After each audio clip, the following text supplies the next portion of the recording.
All right, please.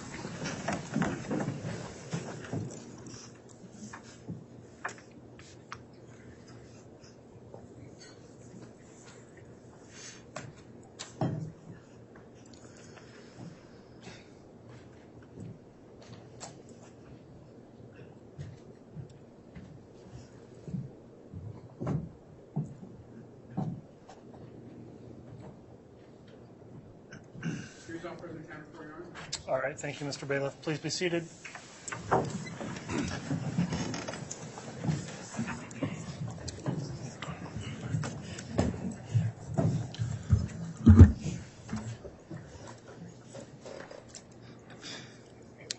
Okay, we're back on the record on CR 22-21-1624, State of Idaho versus Lori Vallow. The state continues with its case in chief.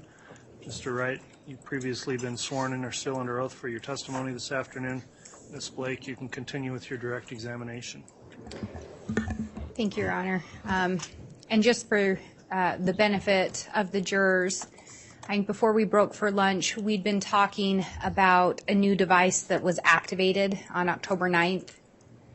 And is it correct that the device normally associated with Alex Cox, or most often associated with him, had remained at his residence as far as any data location on the night of October 9th? Yes, that's correct. And then this new device became active, and there were the text messages with a device associated with Chad Daybell between 7:13 and 10:30? Yes, that's correct. And then with regard to the month of October, did you look at some additional location data? Yes, I did. Were there some specific days or a date that you focused on? I observed some activity between October 16th and October 18th where the device left Rexburg area and went to Las Vegas. And could you determine endpoint in Las Vegas, or one of the stops at least there? Yes. So it left on the 16th, and from Lori Vallow's address, 175, it went to the Comfort Inn and Suites in Hurricane, Utah, along I-15, and it stopped there for the night. And then the device continued on into McCarran International Airport, which is now Harry Reid International Airport. It was there on Thursday, October 17, 2019. It was there from 13:56 to 14:10, and then it drove back from that point to back to Rexburg. There were some other stops on this trip, but like gas and restaurants and things like that, but the trip was fairly continuous other than the overnight. And did the trip have any relevance that you determined to the investigation? Yes. And what was that? That Lori Vallow had taken a flight from Las Vegas on the 17th. And did the date of Friday, October 18th, become important in the investigation? Yes. And why was that? The night of the 18th into the 19th was the night that Tammy Daybell died. And can you describe what we're seeing on this particular slide? So on the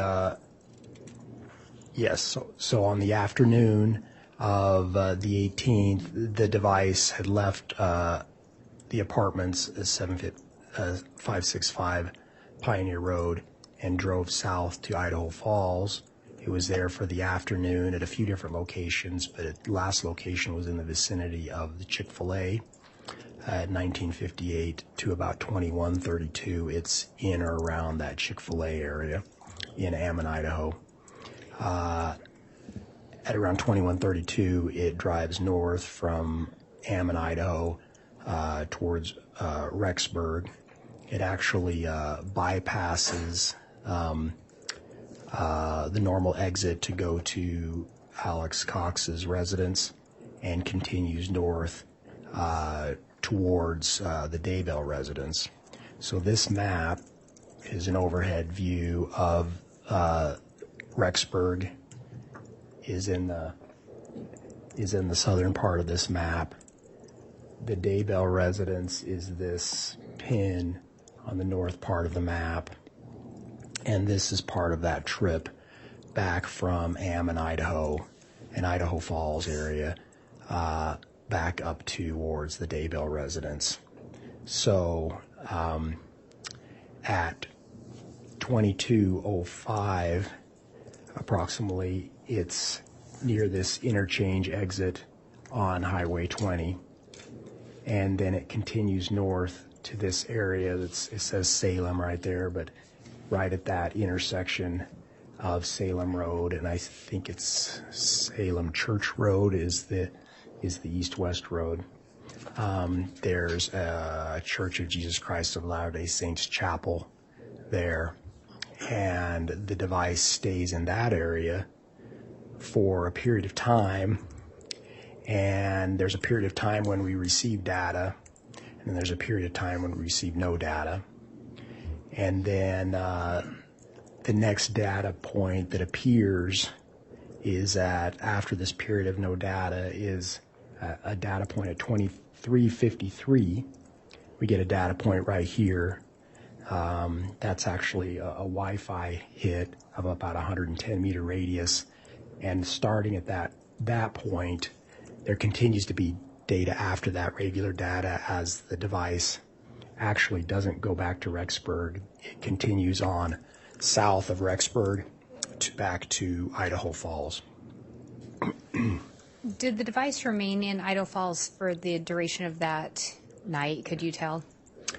Yes, it appeared to go to a hotel in Idaho Falls, a Hilton Garden there, and stay the night. At that point, do you know if Alex Cox still had the apartment or the residence at Pioneer, on Pioneer Road? Yes, on subsequent nights, he stayed in 107 on Pioneer Road. And with regard to that Chick-fil-A notation, do you recall some of the receipts that we looked at earlier that were recovered from that Jeep? Yes. Did the receipt recovered regarding Chick-fil-A on Friday, October 18th, did it appear to fall within that time frame? Yes, it was October 18th at 8:05 or 20:05 from that same Chick-fil-A. And if we look at this next slide, can you describe what we're seeing in this one? So this is part of that same map, but just zoomed in, and this shows the spot where the device lingers in this area here. This is the LDS Church here, and this is the Daybell residence on the north part of the map. The distance between those 2 points along Salem Road is about 2.6 miles. And it stays in this area beginning at 22:07, and we get 38 minutes of data points, and then there's an hour and a half of no data before we get that data point back on Highway 20 as it's heading south. And through your investigation, did you learn of Alex Cox knowing anyone else in that area besides Chad Daybell? No, we did not identify anyone else that he knew in that area other than Chad Daybell. And in this next slide, can you describe what we're seeing here? So this is a zoomed-in view of that LDS chapel this is Salem Road, and I think this is Salem Church Road, and at 3462 North Salem Road. And the first data points are on the left, and we get 2 at 22:07, and at least one of those is a GPS coordinate, and then for the next.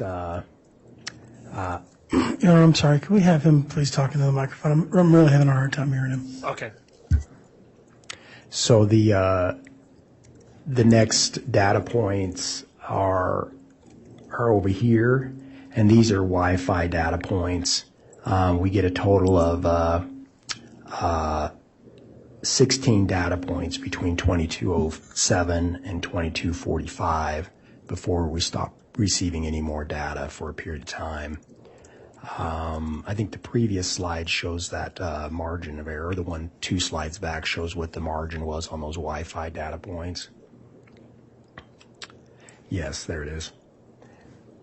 So these 16 points ranged from some were GPS and some were Wi-Fi, 11 meter radius to 122 meter radius, or those 16 data points that we saw populated. Some appear on the house, some appear by the church.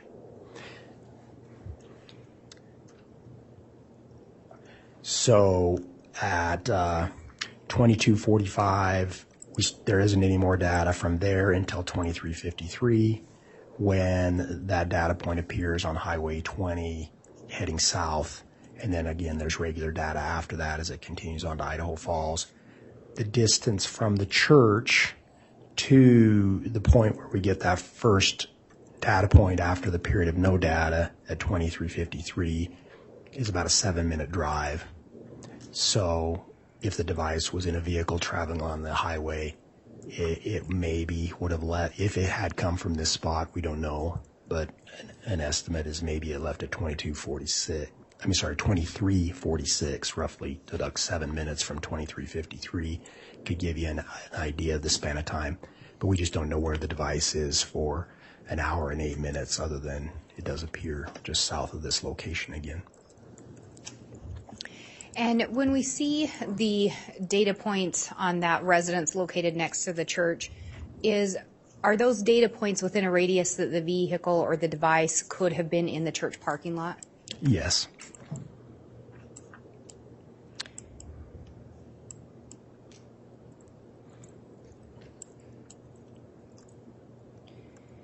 And with regard, I think this is what you were referencing as well, but is this just depicting, again, those times? Yes, correct. That's that same information I just mentioned. And through your investigation, you reviewed the data location for the month of October, is that correct, of 2019? Yes. Is this a summary of the times that a device or that device was in the vicinity or at the Daybell residence? Yes, during the month of October, I identified 3 dates that it seemed to go into the vicinity of the Daybell residence.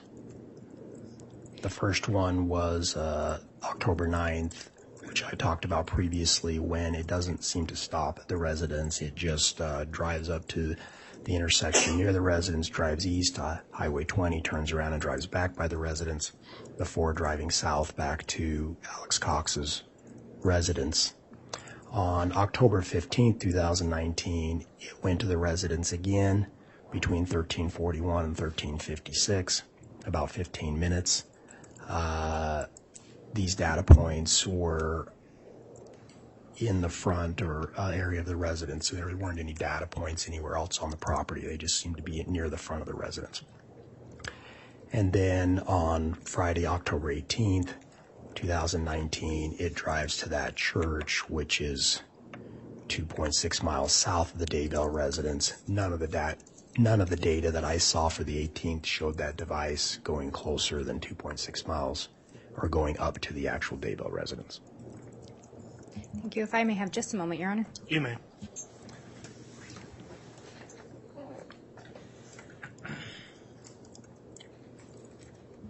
Your Honor, I do not have any additional questions. I do have the jump drive to admit as the actual exhibit. The court already has the printed out slides. Very well. We'll have that admitted as the jump drive with the PowerPoint presentation. And it is exhibit 299 for the record. Okay. Thank you, Ms. Blake. That'll conclude the direct examination then. Mr. Thomas, are you conducting cross? I am, Judge. Very well.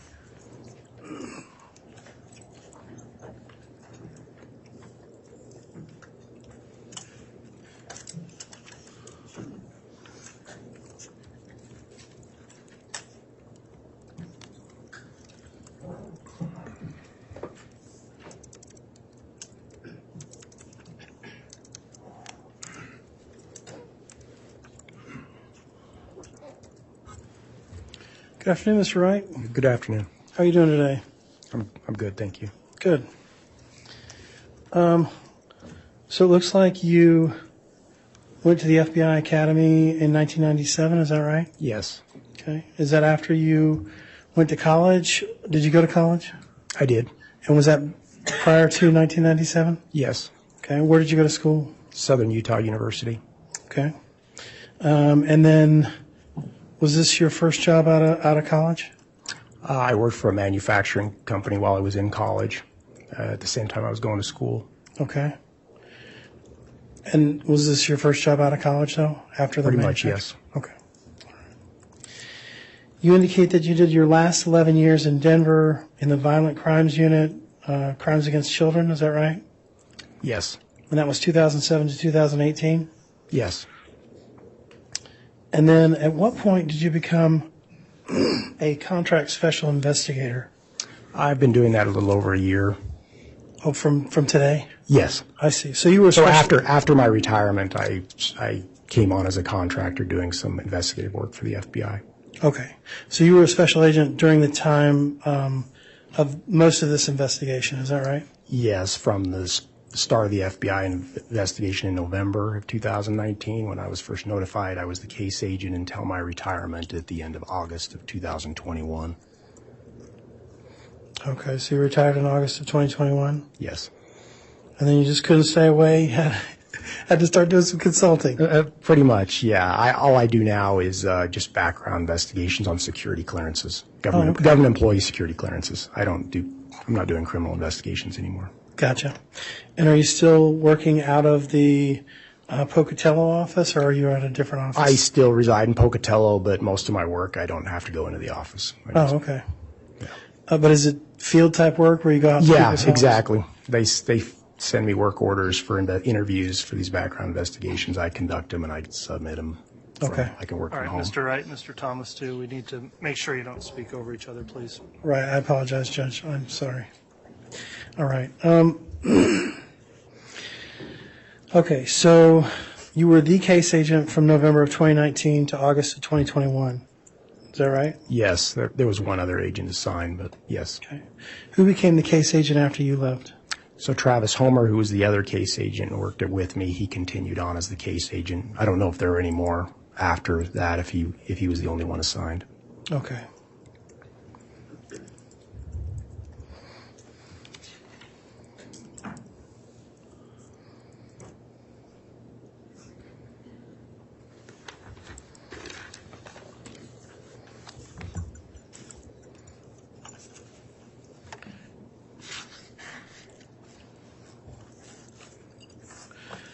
So you testified that you had some interaction with Ian Pulowski. Is that right? Yes. Do you recall when that was?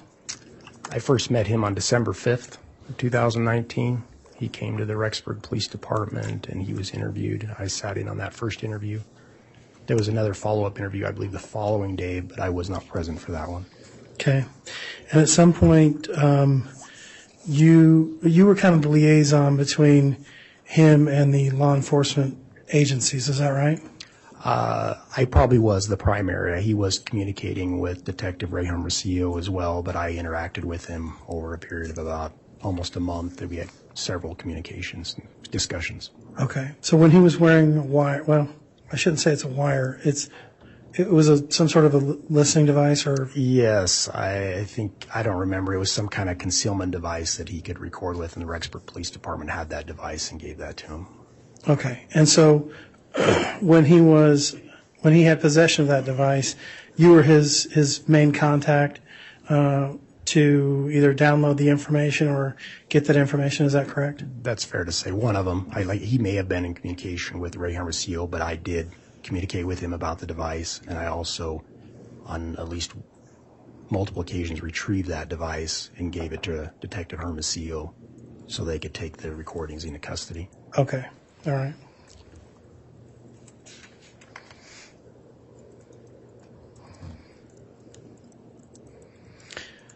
So there was some talk of you dealing with your Nick Balance, who is the member of the cast team. Is that correct? Yes.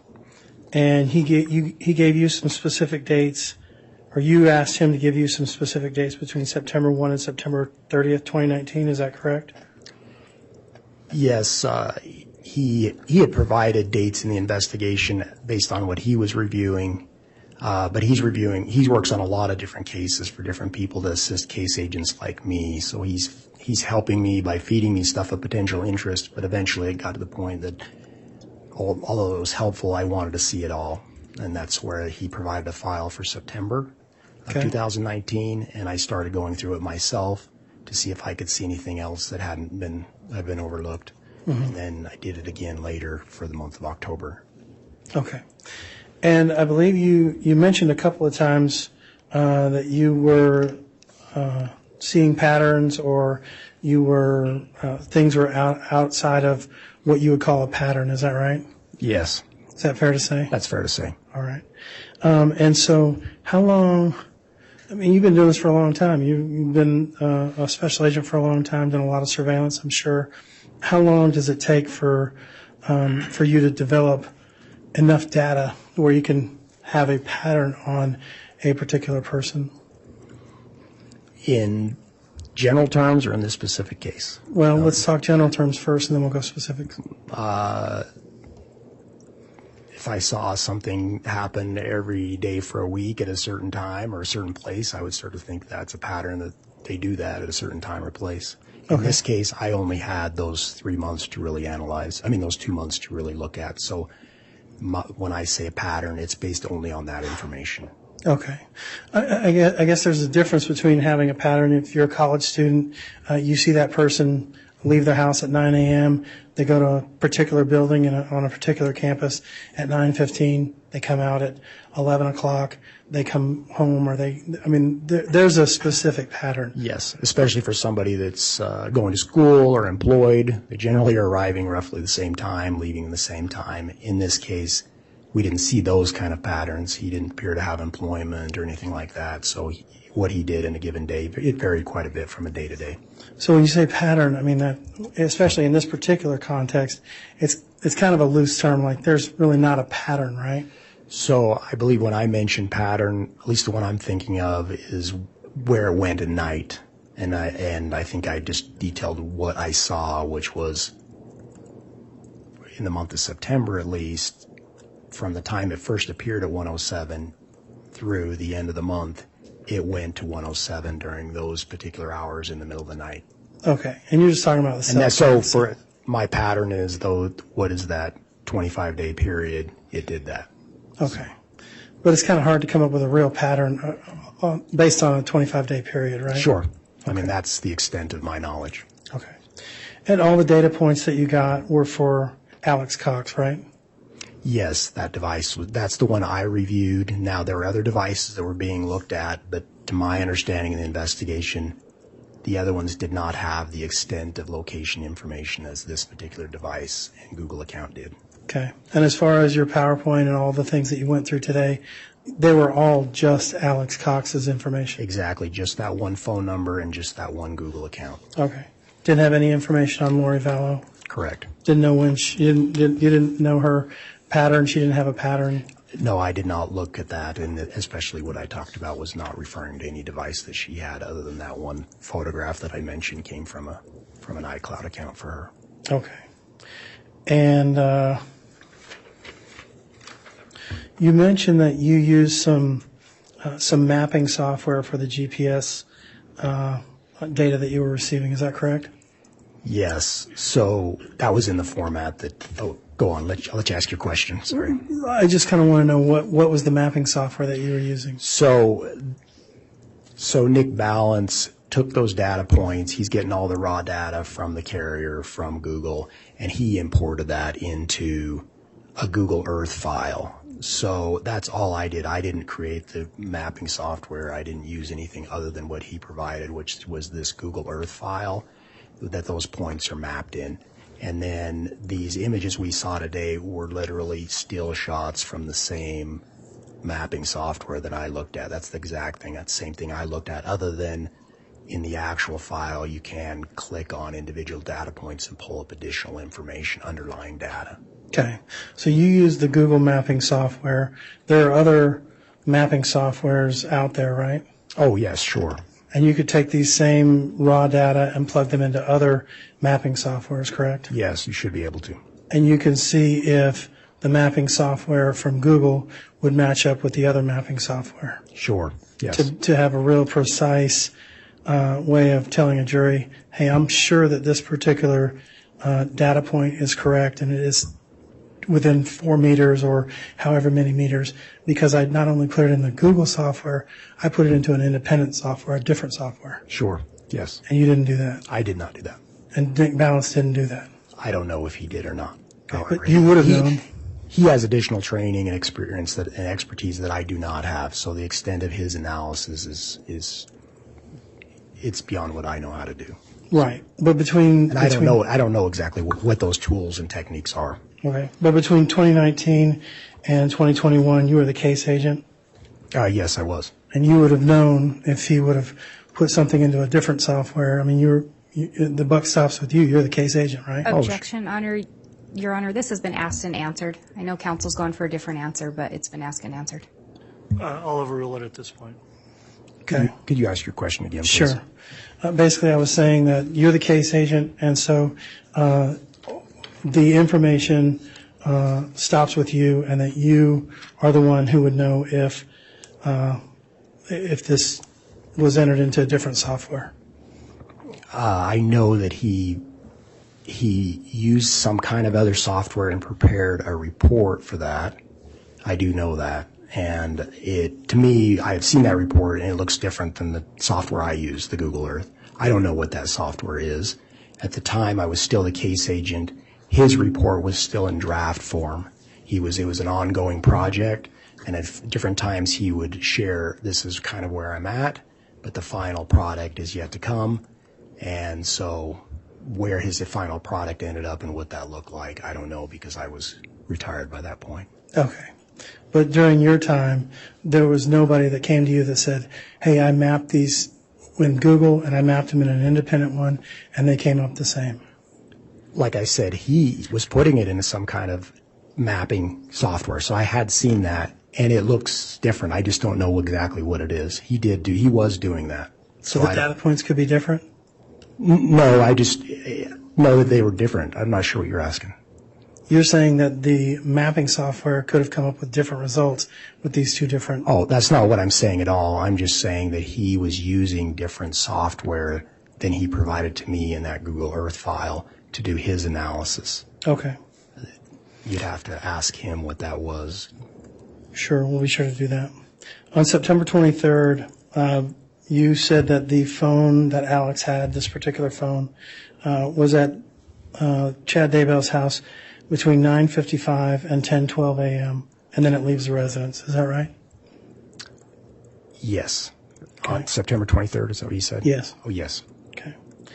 And in based on your training, based on your experience, based on all of your knowledge that you have of 20 some odd years of working with the FBI, that's not enough time to dig a hole, dig a grave, chop up roots around that particular hole or grave, find boards and find stones, and cover the grave up in that 17-minute window?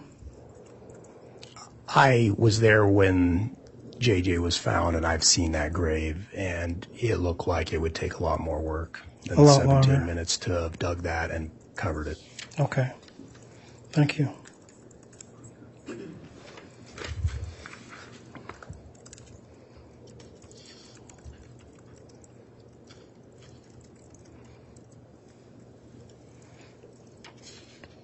There was some talk about where this particular phone was that belonged to Alex Cox, where it was on different dates. On August the 9th, do you recall where Lori Vallow was on that particular day? August 9th or? October 9th. Oh, October 9th? I do. My understanding is she was not in town. She was traveling, if I recall, from the investigation, yes. Going to Arizona? think she was in Arizona and then Missouri. Okay. I don't know exactly if the 9th, which one of those places she was at. All right. And on October the 18th, when Tammy Daybell died, do you remember where Lori might have been on that particular day? My understanding is she was in Hawaii or either in transit to or from Hawaii. Okay. If I could have just a second, Judge. Yes.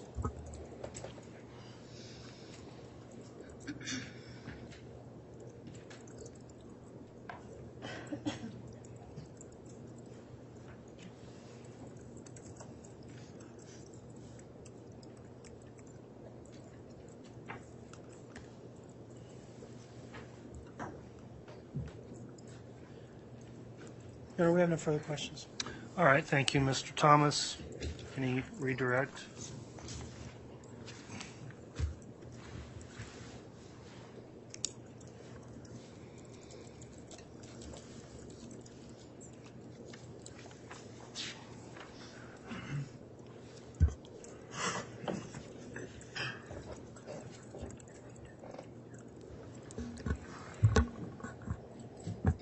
You were asked a lot about whether or not you use different software from Agent Balance, and you indicated you did use the Google software, correct? Yes, I used the same software he provided the document in, or the data in. And that was how he provided it to you? Correct. He created that file. And did you, in fact, conduct additional investigation regarding those data points? And what I'm referencing is on September 8th, a photo was recovered placing Alex Cox in West Yellowstone. Is that correct? Correct. There was other investigation being conducted to help corroborate the data that was being found in the devices. Yep. And on several dates, you found data to corroborate that Alex Cox was in the same location as his device was showing to be. Correct. And when you're doing data location, you're just talking about the location of the device itself. Correct. And the known user of the device you reviewed was Alex Cox. Correct. But I couldn't say at all times that he had the device. Just that it was attributed to him, and there was evidence that he did carry that device. But whether he had it all the time, I couldn't say. And what you've talked about today is not a review of phone calls or text messages between Alex Cox and anyone else. Is that correct? Correct. You're just talking about the location data associated with that. Correct. So as far as any communications he may or may not have had with Lori or Chad during this time, outside of the 10 text messages that were referenced, you did not get into those communications. Correct. I was not reviewing his call detail records in depth like that. There was an analyst assisting as well as Nick Balance was looking at it. I'm aware. You were also asked about how long it would maybe take to dig, or about the grave that was located, and if 17 minutes was enough time to dig that grave. In your opinion, would 17 minutes be enough time for one person to dig that grave? I don't think so. I don't think so. It looked, it's been a while since I've seen it, but I think it would have taken one person longer than that to have dug that. So could more than one person have been involved in digging that grave? Yes, or Objection. potentially. It calls for speculation, Judge. Overruled. Yeah, it potentially could have been done quicker with more people or equipment, or when I say 17 minutes, that's the time the device is there, not necessarily that the grave was dug then or dug prior to that. I don't know. I can't say that. This is the time when the device was there. So at this point, there'd be no way to know whether or not there was more than one person involved in digging that grave just based on the data location that you have. Based on the data location, I can only say there's a device there at the grave site. No further questions. All right, thank you, Ms. Blake. That will conclude then the testimony of this witness. Can the witness be released? We would ask that the witness be released from the subpoena, Your Honor. Any objection? No objection, Judge. Okay, thank you for your testimony. The bailiff will help assist you out of the courtroom.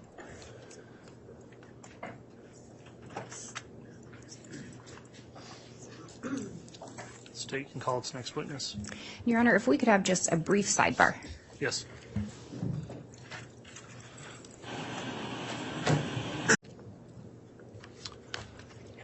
All right, once you're ready, Ms. Blake, then the state can call their next witness. Your Honor, the state will call Dr. Eric Christensen.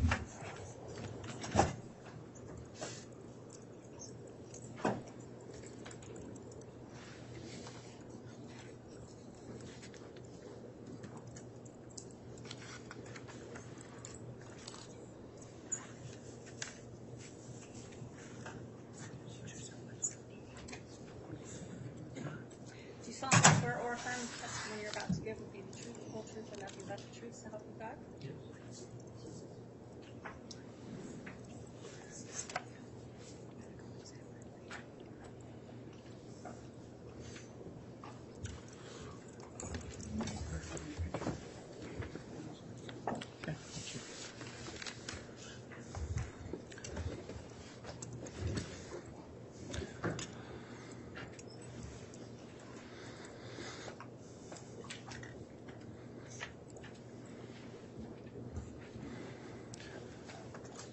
All right, now that the witness is sworn, before we get started with testimony, let me just inquire briefly. Dr. Christensen, have you reviewed any of the trial testimony in this case, either by reading it or listening to it in any means, either through the internet or observing it at any of the viewing locations? No, I have not. Okay, thank you for your response. When you're testifying, please talk directly into that microphone, and please use verbal responses to answer any questions so we make a clear record, and also try to avoid speaking at the same time as anyone questioning you. With that in mind then, Ms. Blake, you can inquire on your direct examination. Thank you, Your Honor. Would you please state your name and spell your name for the record? Sure. Eric Christensen. It's E-R-I-K, last name C-H-R-I-S-T-E-N-S-E-N.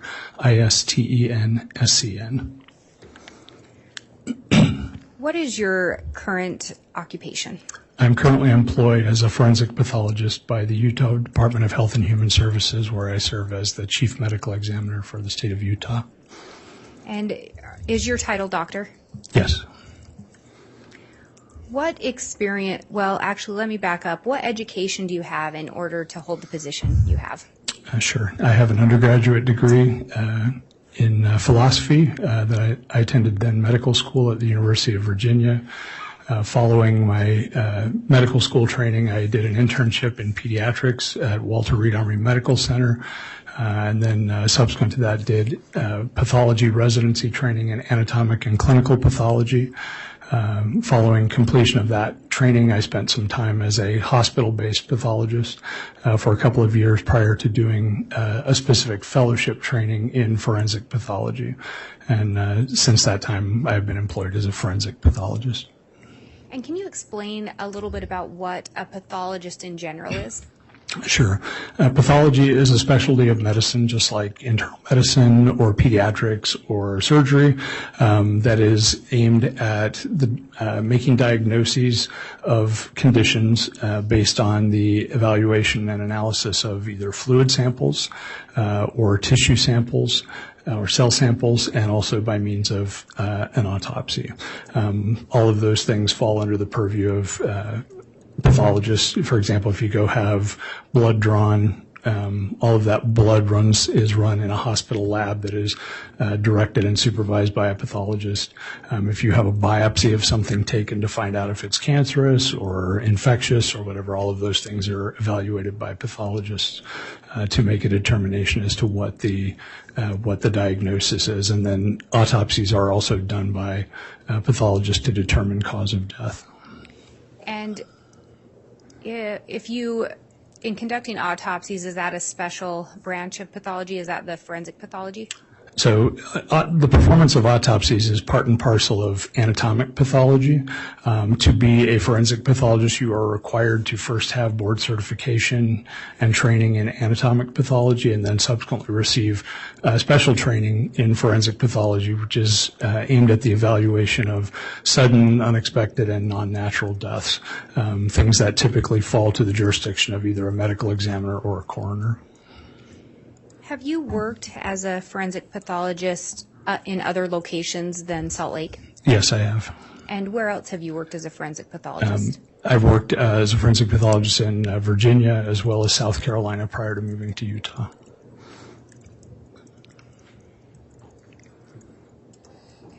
And with regard to your work in Utah, can you tell us a little bit, actually let me back up, in Utah with regard to a death certificate, who is it that would determine the cause and manner of death?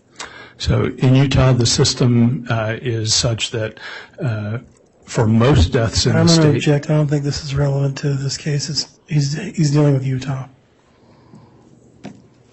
Ms. Blake, response? Your Honor, I think it goes to his training and experience and what his job duties are within the state of Utah. While he conducted an autopsy for the state of Idaho, I think it is relevant. For foundational purposes, then I'll overrule that objection. Thank you, Your Honor. Yeah. Who in Utah is the person that determines the cause of death or manner of death on a death certificate? Sure. For cases that do not fall under the jurisdiction of the medical examiner in Utah, that would be just whoever the person's primary care doctor or attending physician was if they're a hospitalized patient. For deaths that occur and fall to the jurisdiction of the medical examiner, which is about 20% of the deaths in the state of Utah, all of those death certificates are signed by our staff of 10 forensic pathologists. In Utah, do they employ the coroner system? No. Coroners, there's a lot of regional variability as to how that happens throughout the country. Some states, like Idaho, South Carolina, other places that I'm familiar with, have at each county has a coroner who's assigned to elected to investigate deaths that are sudden, unexpected, and non-natural. Some states have moved to institute a medical examiner system instead of a coroner system. In some states, that's done on a statewide basis, as it is in Utah. Some places, it's done on a county-by-county basis, where there may be some of the larger counties in a state, for example, may have a medical examiner, but the smaller jurisdictions may still have elected coroners. Have you previously worked in systems that have the coroner, or in states, that have the coroner system in place? Yes. And in those jurisdictions, a coroner is separate from a forensic pathologist, correct? That's correct. And as a forensic pathologist, you've talked about the background and training and education you have to have. In your experience, do coroners require that same training and experience? No, they're not required to have that. Most places, the statutory requirements to be the coroner is obviously you have to be elected, but then you also have to be a registered voter usually in the county where you're elected, can't have any felony convictions, but there's beyond that no general specific requirements, although that varies a little bit from state to state.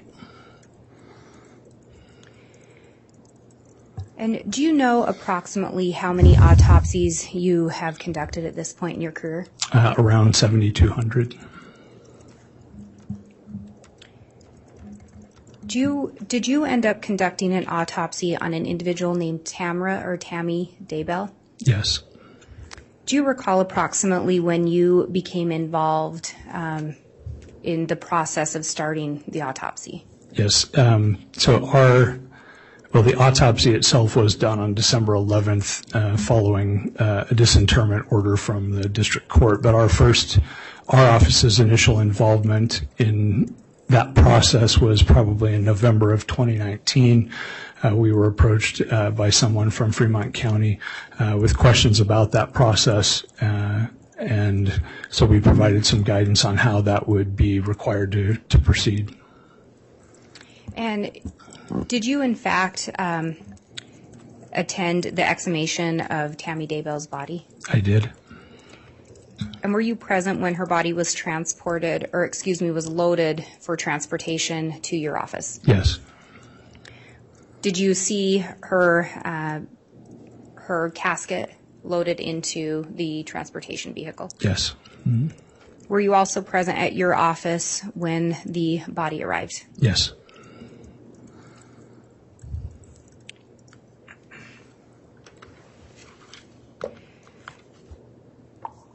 When a body is exhumed, is it common for you or someone from your office to attend that exhumation? Yes, that's fairly routine. There are a lot of different reasons that exhumations might be done. Sometimes it's to allow for the collection of DNA samples in a case, older case, for example, where DNA technology was not what it is now. Sometimes it's just for logistical reasons. A family wants to move a person from one place to another. They may or may not have had an autopsy or death certificate previously, and so we get involved in those cases to certify the death. And then sometimes it's for evaluation of potential criminal circumstances. And does your office do more than just conduct the autopsy itself? In the process of investigating a death that comes to our jurisdiction, we spend a lot of time both upfront to the extent that we can, and very frequently for an extended period after the examination is complete, gathering information, and that is sort of usually in the form of medical records, police records, interview statements, other information that is available that helps us understand the circumstances surrounding the person's death. It's somewhat like when you go see your doctor, for example. You don't just walk in. He doesn't just do an exam and say, here's what we're doing. He talks to you. He gathers information from you about what your symptoms have been, how long they've been going on, have they gotten worse, are they getting better, all of those kinds of things. And obviously, we can't speak to our patients, but that information gathering for us in that realm happens through records review and talking to people who knew what was going on with that person. And with regard to Tammy Daybell, did you in fact obtain some records to review? Yes. And did you speak with individuals already involved in an investigation? Yes, we did. Did you do that? Did you do some of that prior to actually performing the autopsy? Yes. In the setting of an exhumation or disinterment case, it's a little bit unique in the sense that it can be planned out a little bit more, and so we can gather information before that disinterment and the subsequent examination happens. In this case, we did have the ability to gather some information from Fremont County, from both the sheriff's office and the coroner's office as to their investigation of Tammy's death up to that, to the point that she was released for burial and transported to Utah.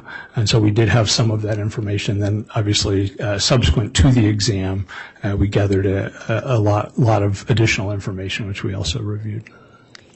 And is that common practice for how your office handles the full process of the autopsy or investigation? Yes, that's pretty typical. Are exhumations very common in your experience? No. I've been involved with, over the course of my career, a dozen or two at the most. I mean, it's not out of 7,200 autopsies, it's not a common occurrence. And when you performed the autopsy of Tammy Daybell, was anyone else present with you? So at that time, she was a trainee in our office, Dr. Lily Marsden, who was a board-certified pathologist who was at that point specifically in our office to train as a forensic pathologist. She was involved in the examination with me, and then in the course of an autopsy, we have members of our autopsy staff that are there for taking photographs, helping us collect samples and evidence, and other items that we deem that we need to collect. And then and sometimes there are also law enforcement personnel present. In this case, I believe the coroner from Fremont County was present for the examination, as was Lieutenant Powell. I can't recall who else off the top of my head. And did you and Dr. Marsden conduct this autopsy in conjunction with each other? Yes. Mm-hmm. And did you discuss the findings as you were conducting the autopsy? Yes, both as we conducted it and discussed them frequently as we were finalizing the report and opinion. If a body is exhumed, does that make it so that an autopsy is more difficult to be performed, or does it change how you would perform an autopsy? So the primary differences in the setting of a disinterred or exhumed body. Most of the time, those people have been embalmed already, which changes the nature of their tissues.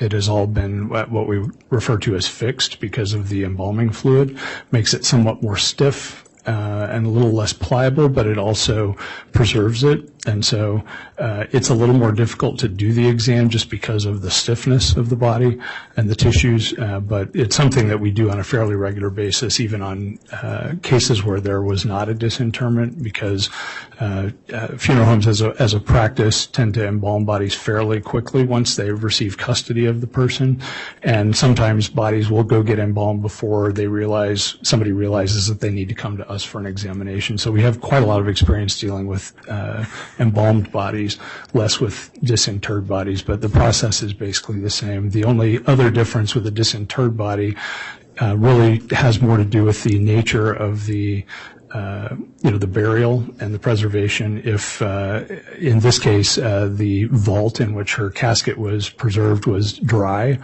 and well maintained, and so there wasn't a lot of water or other damage, which we sometimes encounter. There was also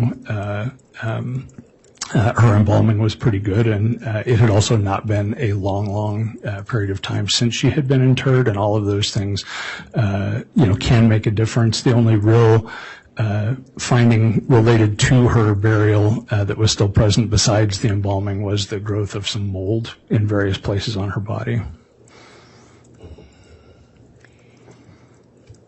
Can you walk us through how an autopsy is conducted? Sure. So an autopsy examination in a forensic context is a medical procedure that is aimed at evaluating the presence or absence of injuries, presence or absence of natural disease. We collect samples for toxicology, so we know what intoxicants may or may not have played a role in the death. All of those things are done. Generally, we begin with an external examination, which involves a detailed examination of the body as it arrives. Excuse me. We then take photographs all along the way of the body with clothing. Then clothing is removed. If there are visible injuries, those are photographed both before they are cleaned and then after they're cleaned. And any trace evidence that might be present, we collect at that point as well. Once we are done with the external surfaces of the body, both front and back, we then proceed with an internal examination looking at all of the organs from the brain to the rectum and everything in between to evaluate them for their any pathologic or disease process that might be present. And at that time, we also collect samples that can be used for toxicology testing. There are some settings where we do additional dissections looking at different parts of the soft tissue. For example, sometimes we'll do a layered neck dissection where we evaluate the various layers of musculature in the neck looking for evidence of injury. And there's other specialized exams that we will do in some cases, not every case. We also generally will take x-rays of the body to evaluate for the presence of implanted hardware, skeletal trauma, both older and new, and any other information that might be yielded from an X-ray examination. Sometimes that also discloses natural disease that we can see. So all of those things are done, and then we collect samples also during the course of the autopsy to look at under the microscope so that we can assess, even if an organ looks normal, for example, sometimes under the microscope it may not be normal, and so we look at tissue samples that way. We also take time to look at injuries under the microscope in some cases because they can also provide us information about how old an injury is. How long has it been there? Certainly nothing to the degree of precision that you see on TV where somebody says this person died at 5:37 last night, but we can through that sort of analysis allow for a sort of a broad swath of time. Did this injury happen around the time of death? Is it more than a few hours old? Is it days old? Is it weeks old? And in conducting the autopsy on Tammy Daybell, did you in fact reach a conclusion as to the cause and manner of death? Yes, we did. And what were those? We determined her cause of death to be the result of asphyxia. and her manner of death to be homicide. And when you use the term homicide, can you talk about what that means in terms of your office? Sure. So we did not certify Tammy's death in terms of signing the death certificate because she didn't die in Utah, but we make the same determination.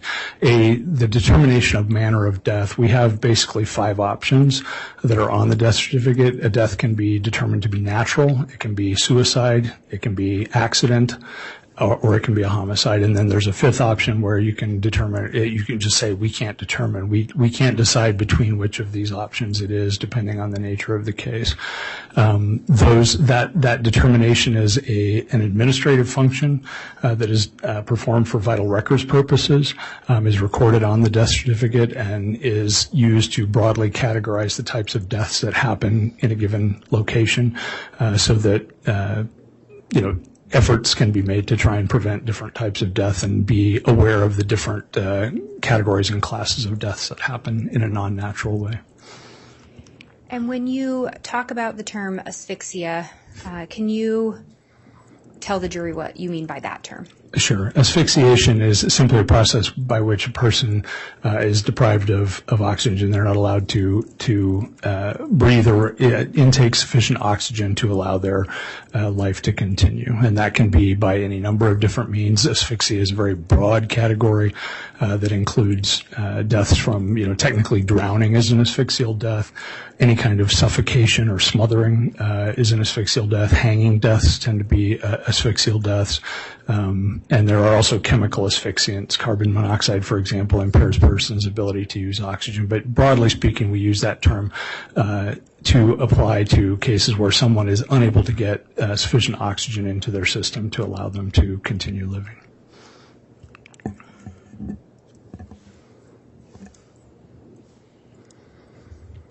And you talked a little bit about how the process of an autopsy.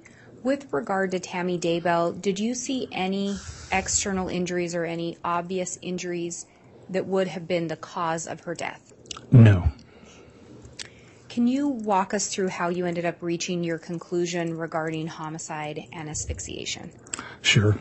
Asphyxiation as a cause of death is really a diagnosis of exclusion. It requires that you have evaluated other possible causes of death and excluded them as contributing to the death.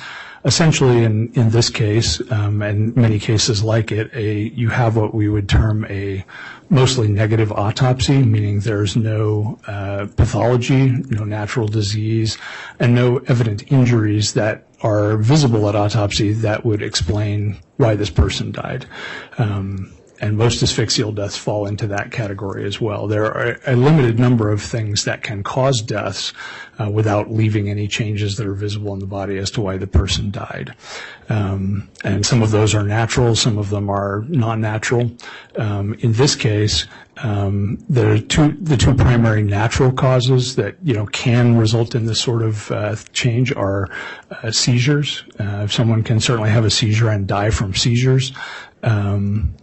Generally speaking, we see that in the setting of people with known seizure disorder. And in this case, we didn't have any history.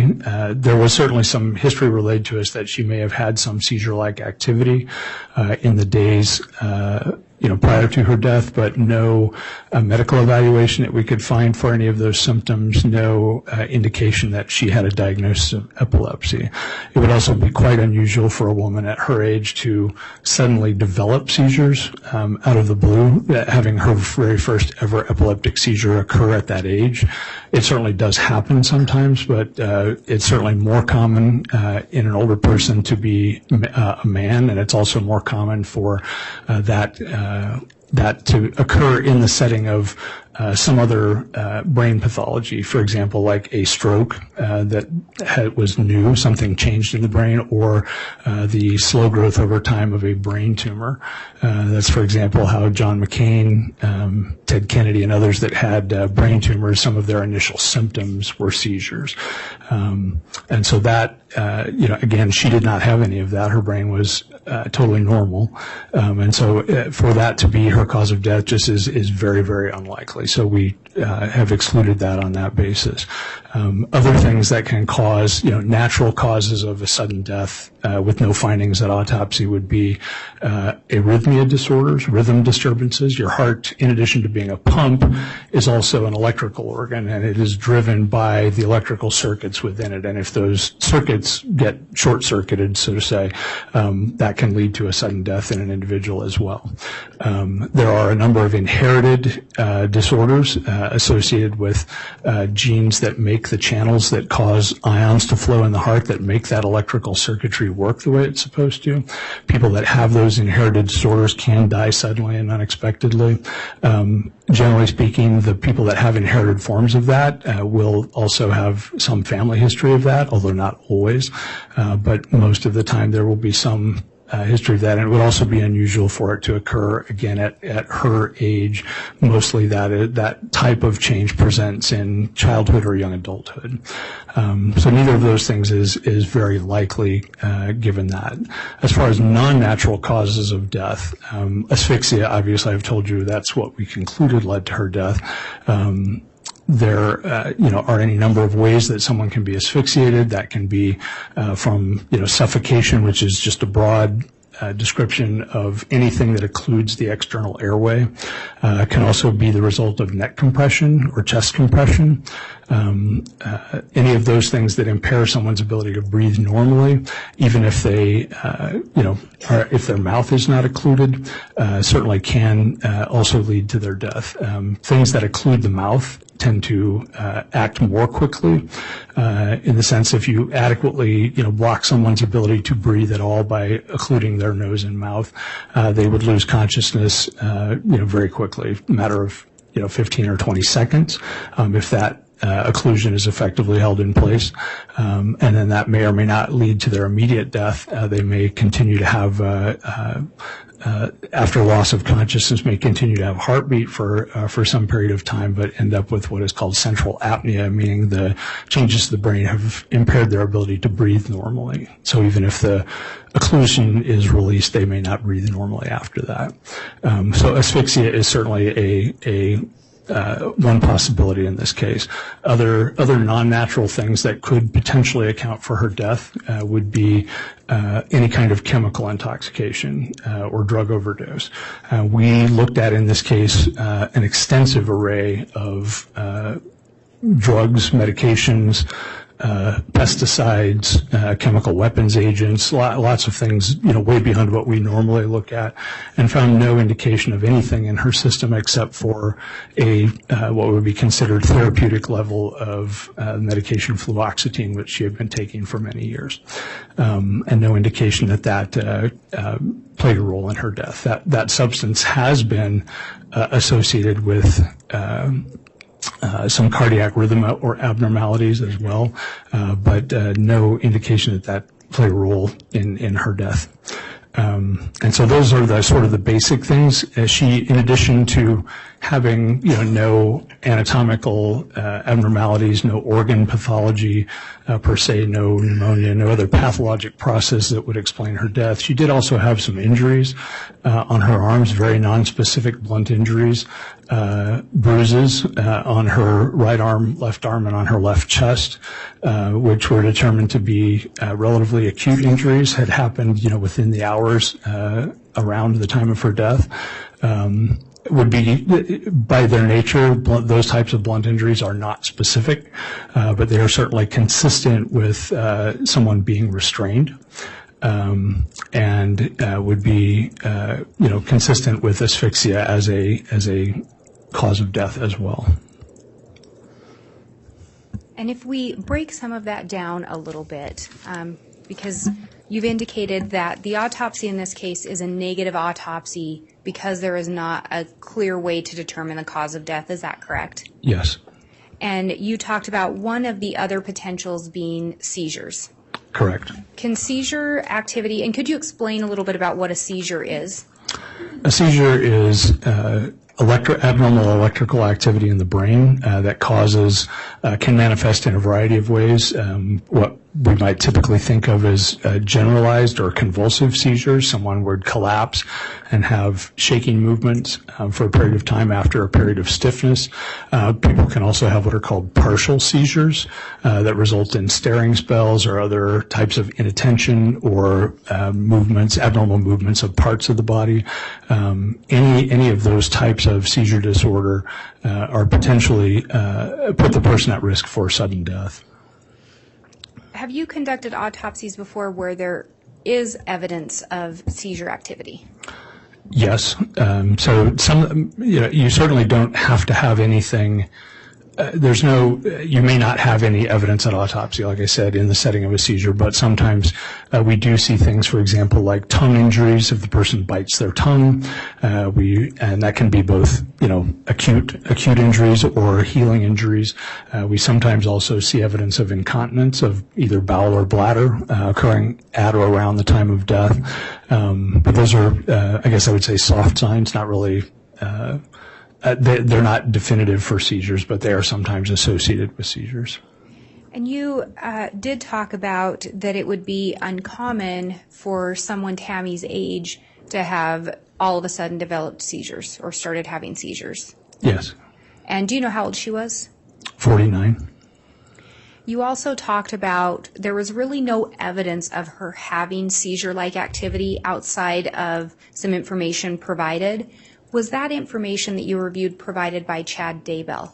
I believe that's where the coroner said that information came from, yes. So it came to you through the coroner, but was reported as having come from Chad Daybell? Yes. Did you review some medical records for Tammy Daybell as part of your investigation? Yes, we did. Did you see anything in the medical records that would support Tammy having seizure-like activity? No. Is that part of why... Is that part of your conclusion that it would be unlikely she died from a seizure? It contributes to that, yes. And then you talked about arrhythmia. I think you said arrhythmia irregularities. I may have that wrong, but essentially something with the heart. Mm-hmm. And I believe you talked about, would it be similar because of Tammy's age, you wouldn't expect to see that, a sudden onset of problems with the heart? Certainly, middle age and older is a common time for people to develop heart disease, and that can also include arrhythmias or rhythm disturbances such as heart block and other things like that, but generally those do not present with sudden death. They'll present with palpitations or other things like that. In the setting of what we call the channelopathies, the inherited or potentially acquired conditions that lead to lethal rhythm disturbances where a person has ventricular fibrillation, which is incompatible with life. Those conditions do tend to be inherited and do tend to present at a much younger age than what she was. And then just to go over it as well, it sounded like one of the other causes that could result in a negative autopsy would be some kind of an intoxicant. Yes. Can you sometimes see signs of someone dying of an intoxicant? Certainly there are a number of things that we see, and drugs that lead to death or substances that lead to death by intoxication tend to lead to death by one of two means. All of us, when we die, ultimately our heart stops and our breathing stops. And so it's generally the medication or the substance has an action on one of those things. Opiates, for example, and other central nervous system depressant agents tend to suppress breathing. They either slow your breathing down or stop it, which then leads to, once your breathing is inadequate, will ultimately lead to your heart stopping. Other medications are directly toxic to the heart. But any of those types of suppressant medications that lead, or depressant medications rather, that lead to respiratory failure also lead to what is called pulmonary edema, which is the presence of fluid buildup within the lungs, which sometimes then also is visible externally as it comes up the airways and out in the setting of fatal intoxication. When you talk about intoxicants, does that also include what would commonly be known or referred to as poisons? Yes. Mm-hmm. And you talked about doing some testing for intoxicants, and so that would encompass poison as well? Yes. There is no such thing, for example, as the ability to test for every possible substance. Toxicology labs just generally are not structured that way. It's the lab that we use does a very broad screening for hundreds of the more common, and even many of those are not very common, but hundreds of the more common illicit drugs, over-the-counter drugs, and prescription medications to see are they present or are they not.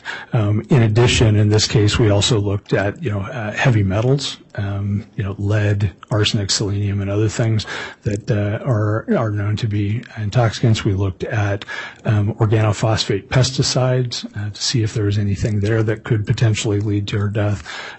Looked at cyanide. Had our chemical threat laboratory at the Utah Public Health Laboratory do some testing for both additional organophosphate poisons, nerve agents that are generally seen only in the context of chemical weapons attacks. None of those were found. We also had them test for a couple of different biologic toxins, ricin and abrin, both of which were also not detected. So we did a lot more testing in this case than we generally do in most cases, but all of it was negative except for the medication that she was prescribed. And did you, in fact, was more than one agency involved with the testing, the toxicology testing?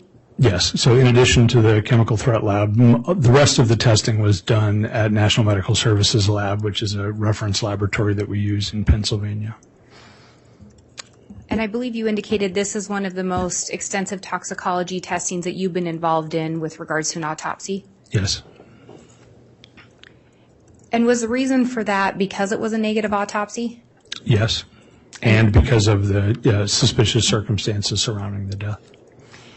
When you do testing for substances, intoxicants, and the other things that we've talked about, what part of the body or what do you generally try to test with? In most cases, the optimal substance for testing is blood. That gives us an indication of what is going on in that person at the time of their death, what's circulating through their system. In her case, because she had been embalmed, blood is not available for us to use for testing. And so in cases like that, whether it's because of prior embalming or because of decomposition, there's any number of reasons we do this, but we will send liver samples to be tested, mostly because those there are pretty good reference ranges for postmortem testing in liver tissue. And in your opinion, did the fact that Tammy was embalmed inhibit the ability to test for those substances? It didn't inhibit it. It slowed it down some. We had to certainly do some redirection on a few things, but it did not change things ultimately, no. Was there anything from the toxicology testing that stood out to you? No, other than her, the presence of her medication at a therapeutic or what would be considered a normal level. Everything, there was not an intoxication, a toxicologic explanation for her death. And, Your Honor, I'm going to ask if I can get Exhibits 295A to L that were previously admitted.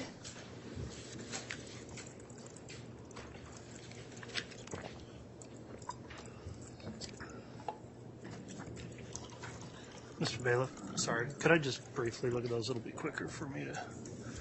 I'd like to see him too.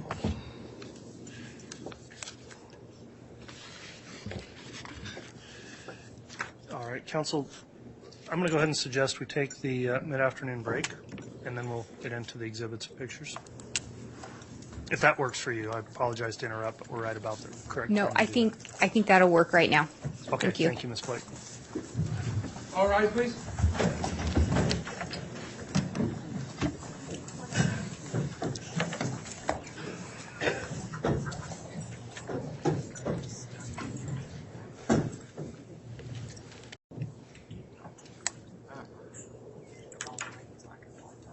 Everyone can be seated.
All right, please.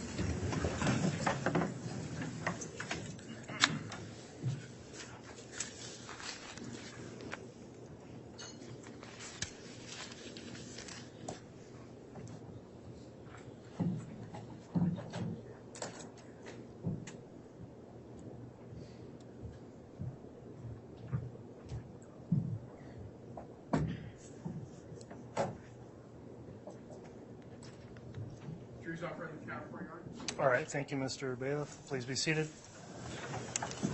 Before you start with examination, can I have a quick sidebar with counsel?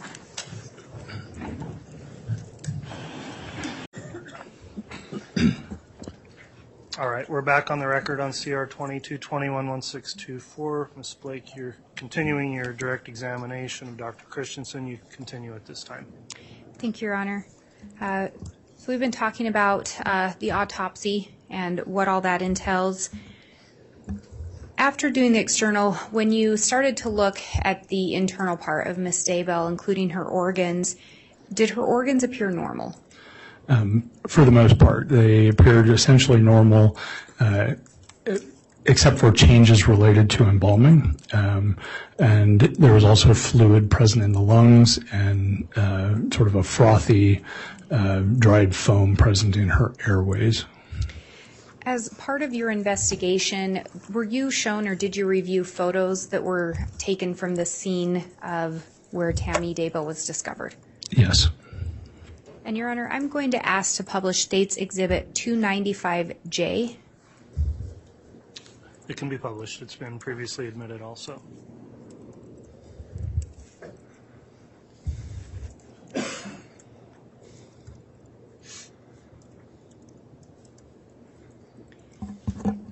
When you talk about the substance in the lungs, the frothy substance, would it be similar to what we see here? Yes, this picture is a little bit, I don't know, blurry is the right word, but this picture shows what we call pulmonary edema foam or froth, what's sometimes referred to as a foam cone that exudes, comes up from the lungs through the airways and out either the nose or the mouth or sometimes both. It's a combination of fluid, which has leaked from the capillaries into the air spaces and then mixes with the protein and other things that are in those air spaces that normally help keep them open and creates this bubbly, frothy fluid that then is sometimes visible on the surface as it was here. And is that what pulmonary edema is?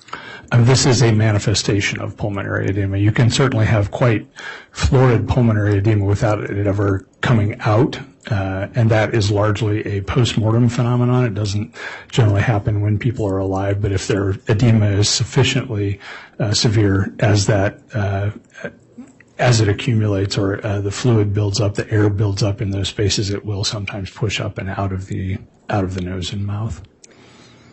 Had you, in fact, conducted other autopsies where this frothy foam had been present? Yes. And is pulmonary edema actually a cause of death? It is not. Would it be just a result of the cause of death? Yeah, generally speaking. So the pulmonary edema is a finding or it's a physical manifestation of some underlying pathologic process. So we most commonly see this sort of change in the setting of opiate intoxications, heroin overdoses, oxycodone overdoses, and those sorts of things. But it's very common also in the setting of drowning, can be seen in asphyxial deaths of all kinds, can also be seen in the setting of heart failure. There's a number of things that can cause pulmonary edema, but the pulmonary edema is not what leads to the person's death. It's the same thing that caused their death is also what causes the pulmonary edema. The pulmonary edema is just a manifestation of the cause of death, and there can be different things that cause it. Just like with like hemorrhage is a non-specific thing. You can bleed to death from lots of different things. You can bleed to death because you're shot. You could bleed to death because you're stabbed. You could bleed to death because you're in a car crash and suffered some fractures and other things. Lots of different things can lead to hemorrhage. Hemorrhage is sort of a mechanism or a finding in the setting of those other things, but it's those other things that are the cause of death. And in the context of pulmonary edema, it's whatever caused the pulmonary edema would be the cause of death. And is pulmonary edema a manifestation or a mechanism or a finding associated with asphyxiation being the cause of death? Yes, it is. Did this in part play into your finding that asphyxiation was the cause of death here? It did. And that was done in conjunction with ruling out the other causes of death that could result in or have a manifestation of pulmonary edema? Yes.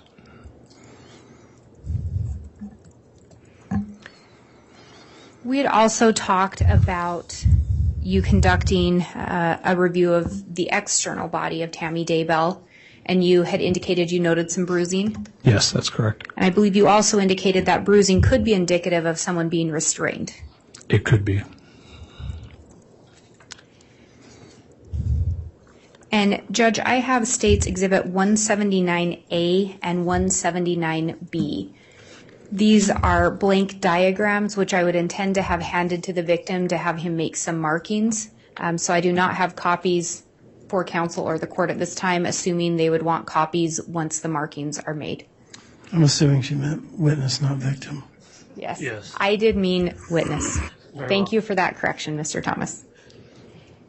179A and B then have been previously shown in a sidebar to counsel in the court. They can be presented to the witness. If any markings are made on those, we'll get copies made for the court's exhibit copy file as well as the defense, assuming they become admitted. Thank you, Your Honor. And I had intended to wait to move for the admission until after the markings were made and counsel had had an opportunity to review them as well. All right, thank you, Ms. Blake. I can proceed to mark them. Yes, Dr. Christensen, and what I was going to ask you to do is if you could mark on those exhibits where you located the bruising or the external injuries that you were referencing. Okay. And for the record, Dr. Christensen, what are you using to make the markings? It's like a Pentel Energel pen. The color of the ink. Blue, it looks Okay. like. I haven't written with it yet. Blue ink pen, thank you. Yes.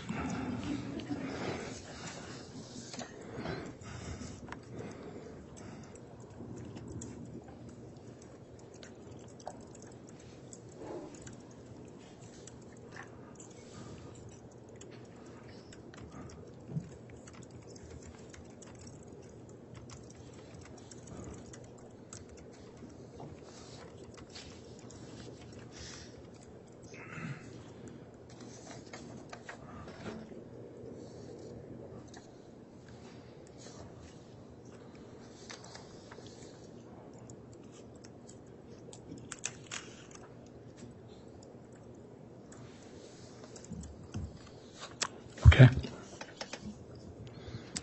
And I also labeled the arms right and left. Thank you. And I believe on those exhibits, one says front at the bottom and one says back. That's correct. And have you had an opportunity to mark on both of those? Yes.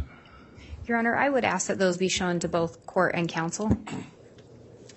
All right, we'll have the bailiff assist with that, please. I'll take a quick look at them and then they can be handed to defense counsel. All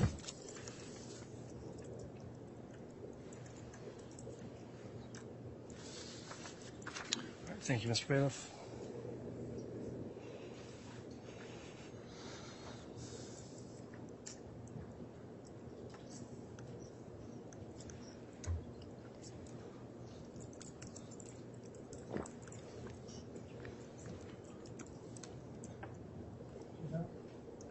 I don't know if there's any way you can make a record as to what you saw, but I think we need to make a record of some sort. And Your Honor, once I was shown them again, I was intending to make a record. All right, if you want Okay. to do that, Ms. Blake.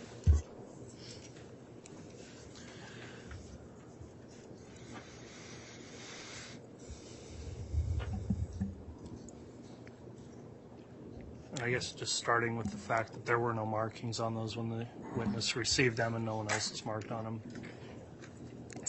And I think if we can put that into the record, I don't believe anyone has marked on it but the witness. With regard to 179A, that diagram is labeled front at the bottom. You have indicated several markings. Could you indicate what those markings represent? Sure. Each of those marks, and they are certainly not to scale, nor am I an artist, but they are representations of bruises that were present on her arms and chest. And by one hand is a letter R, and one hand is the letter L. Did you add those? I did. And those represent? Just right and left, just to clarify, especially with the back. And to be clear, you did not write the front. That was already written on there when handed to you, correct? Correct. And then with regard to the 179B, it's labeled back at the bottom. You did not write the word back. Is that correct? I did not. And and on the last one, I guess I should indicate a total of 6 blue dots on the one labeled front. Does that comport with how many you added? I believe so, yes.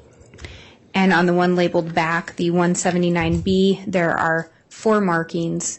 And what would those markings represent? Those are also bruises of the same sort. And again, not to scale. They are of varying sizes, but roughly in the same size range as what those pictures depict. And these are bruises that you observed during the autopsy of Tammy Daybell? Yes. And Your Honor, I would ask for the admission of States Exhibit 179A and 179B. Any objection? Based on the testimony, I have no objection. Okay, and the court would consider those as demonstrative exhibits. Yes, and I would ask to be able to publish them. You can publish them, and they are admitted.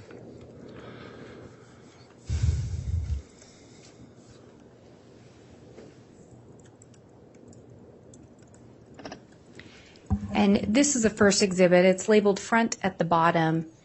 And you've already talked about these marks indicating bruises. They're not to scale. Can you put into the record where on the body you had observed these bruises? Sure. Those injuries on the right arm are on the upper right arm over the lateral biceps area. The one on the right forearm is at the edge, the outside edge, with the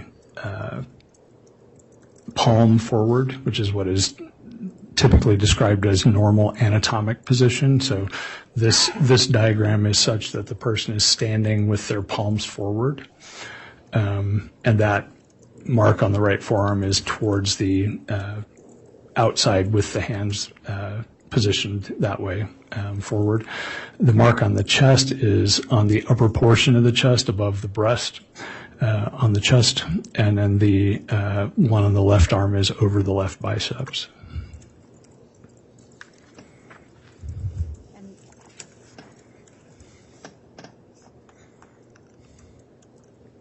And this is States Exhibit 179B. It's labeled back at the bottom.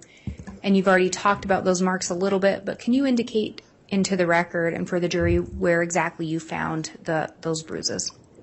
Sure. Again, this is a picture of the back of the body. So the two on the upper arm, those 2 bruises are located over the triceps area on the back of the upper arm, and then the 2 on the forearm, again, this is in anatomic position with the palms forward.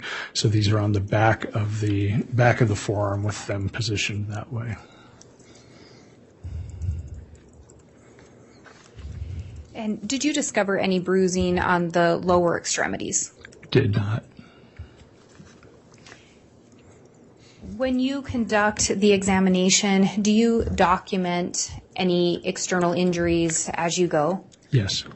Were photos, in fact, taken of these bruises that you observed? They were.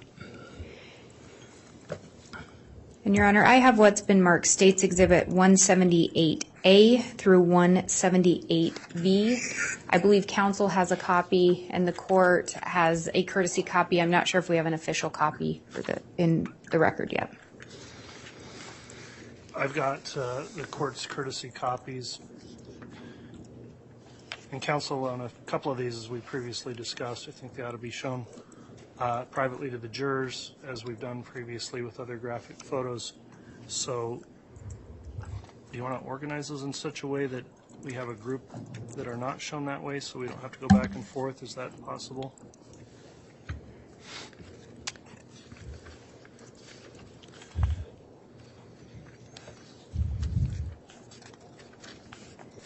So we've got A and C, and I think we could make it, I think they just go in order of documenting the bruises, sometimes getting in closer based on the area where the photo was taken. Okay.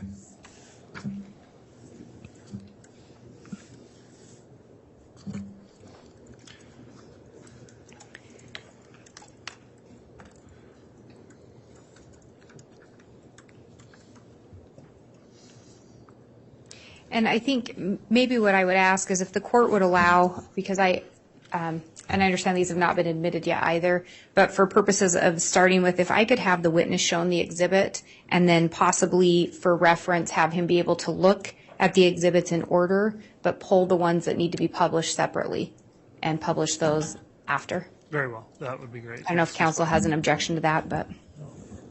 No objection. Okay, we'll do it. So if I can have the witness shown this copy.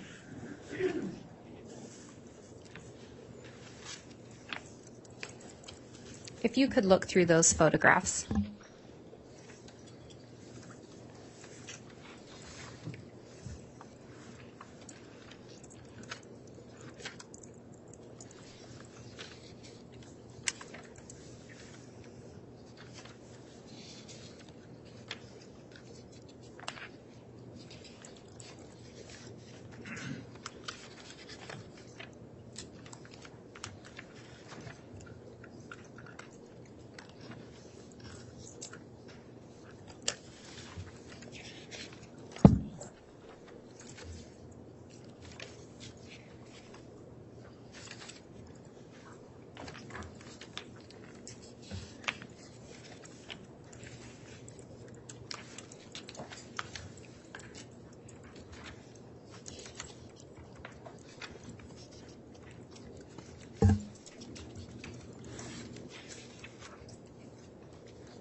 Okay.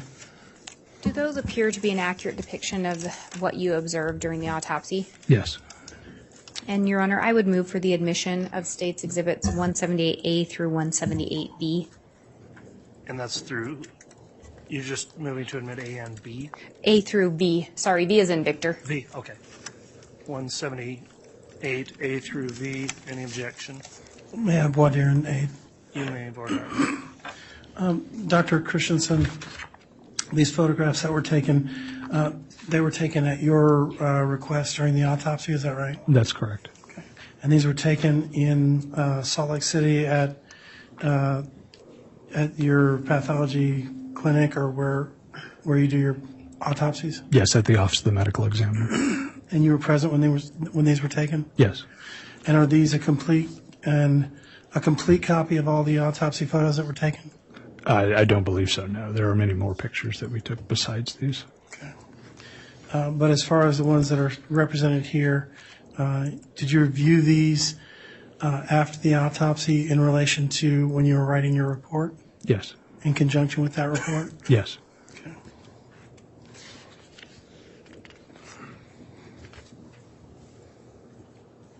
And some of these indicate that, no, I'm not going to get into that yet. I have no objection, Your Honor. Very well. Exhibits 178, A through V are admitted. Thank you, Your Honor.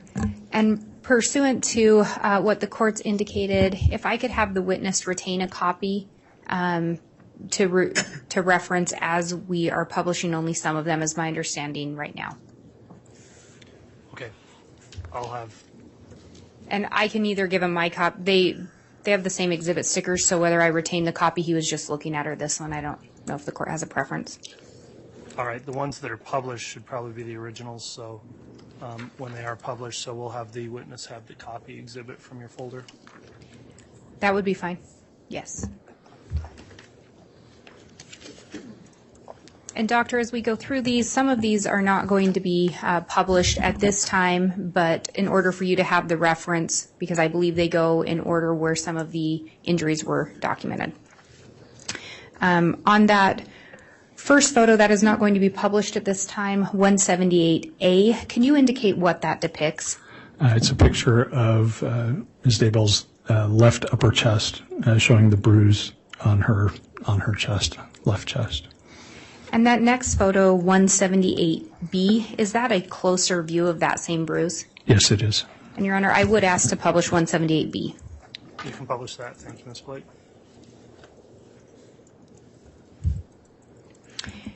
Is that the bruise that you were referencing? Yes. And then again, we're not publishing right at this time 178C, but can you indicate what is depicted in that photo? 178C shows Ms. Daybell's right upper arm and the right side of her chest with the bruises on her right biceps. And is 178D a closer view of that? It is.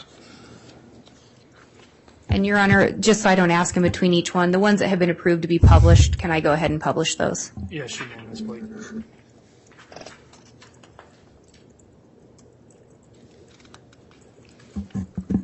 And that's the closer up view of that bruising? Yes, it is. And then if we look at the next photo, 178E,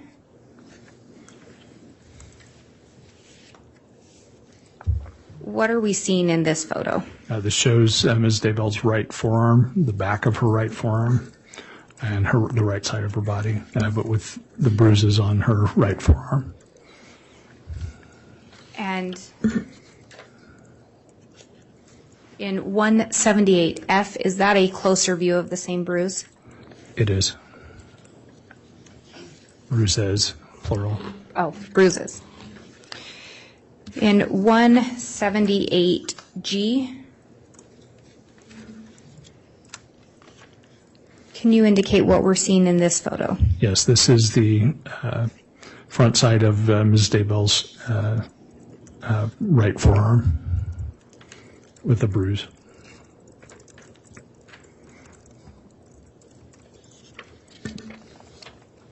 And that 178H? Is a close-up of G, close-up of the same injury. And then we are not publishing at this time 178I, but can you indicate what that shows? 178I shows a section of the one of the injuries on the right biceps where we have taken a tissue sample and made an incision into the arm to demonstrate the one, that there is hemorrhage in the tissues, that the bruise is in fact a bruise, and shows also the cassette, the little plastic device that we place the tissue in to be prepared for microscopic examination. And if I publish 178J, is that another view of the incision you were just describing? I believe so, but I can't be certain. It's very, very close up, but I can't tell you for sure if it's the same or not. I think it is, but If I go to 178K, yes, 178K is the same injury and the same section. and so just to go over that a little bit, you indicate you end up taking a sample of where the bruise is. Yes. And what does that allow you to determine? As I mentioned previously, it allows us to look at that tissue under the microscope to see what sort of progression that injury has gone through. Is it just hemorrhage? which is what we see generally in the initial stages of any injury, just bleeding into the tissue in a blunt injury. Over time, those soft tissues go through a progression where inflammatory cells come in an attempt to clean up the injury. Over time, the nature of those inflammatory cells change. Eventually, you end up with tissue cell types that make scar tissue, and then eventually you just end up with scar. And all of that takes place in a somewhat protracted way over several days to weeks. But looking at that under the microscope at least gives us some indication of where in that process the injury is. And as you were going through this process with the bruising on Miss Daybell, were you able to make any determination with regard to the age of the bruising? All of it, all of the sections that we look at under the microscope showed only hemorrhage. They were acute injuries. And would you be able to say if they occurred prior to or after her death? Most likely prior. Certainly you can inflict bruises on an individual who has recently died if you strike them, drop them, any number of other things. But once circulation stops, you tend to not have a lot of accumulation of hemorrhage within the tissue simply because there's no circulation, no blood pressure. And on this slide in particular, is that the sample that's sitting on in the plastic? Yes. And with regard to that, and I'm not sure if there's a laser pointer up there, Yes, there might be. Can you describe where we're seeing the hemorrhage and what it should look like? Sure. So this piece of tissue here, this is the skin surface along the closest to the number here. This is the skin surface. Normally, all of this tissue beneath here is what we call subcutaneous fat. It normally looks like this yellow tissue over here. It's just bright yellow, like any kind of fatty tissue. And all of this dark discoloration is hemorrhage within that fatty tissue.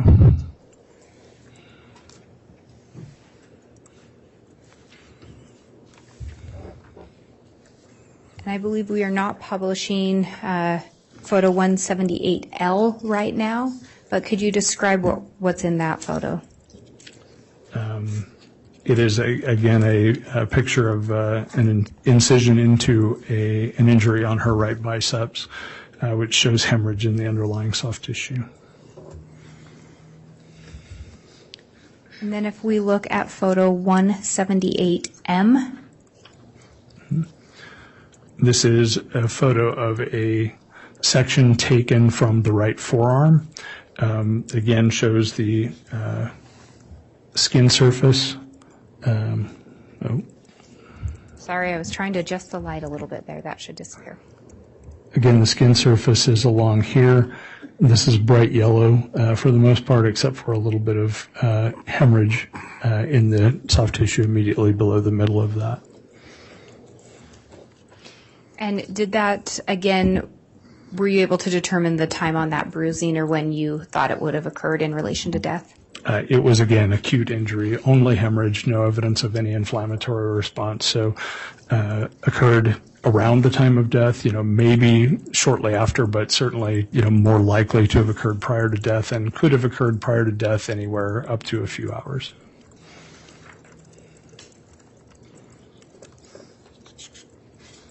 And 178N, is that just another view of the same?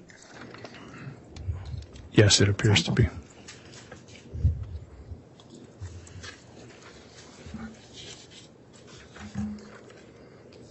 And we are not publishing 178O right now, but could you describe what is depicted in 178O? 178O is a photograph of a small scar that was present on the right chest wall.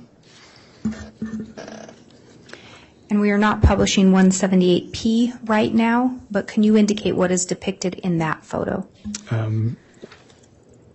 178P depicts incisions into the bruise on the left biceps.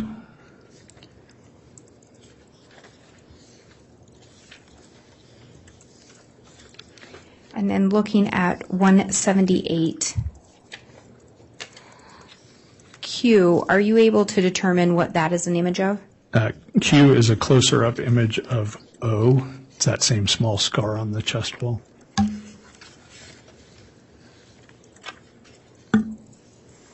And that scarring was an older injury. Yes, it was completely healed.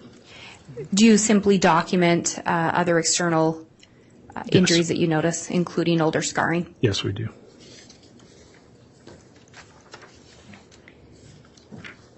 And then looking at 178R, are you able to determine what that is an image of? This is a closer up image of 178P, the injury on the left biceps. And again, was a sample taken from there? Yes, it was. And that was done for the same reason with regard to determining the bruise? Yes, it determines one, that it is a bruise, and two, gives us some broad range in which it was inflicted or received. And we are not admitting 178S right now, but can you indicate what's depicted in that image?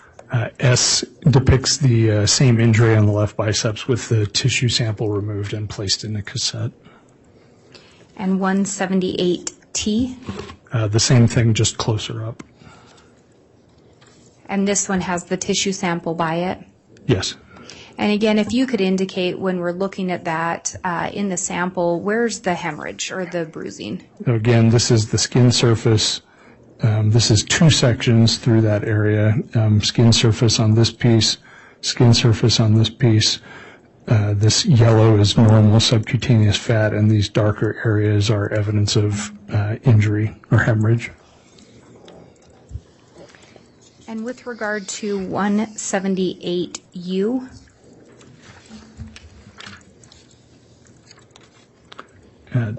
This represents a close-up view of the bruise on the left chest. And 178V? 178V again shows the same area with the sample removed and placed in the cassette. And so, again, is that darker area where you were looking at? Yes, this is the skin surface on the right of that image. All of this dark is hemorrhage within the tissue. And on the prior exhibits where you had indicated the blue marks, these are the images of those the bruises from Miss Daybell's body? Yes, they are. And then images documenting the subsequent samples taken? Yes.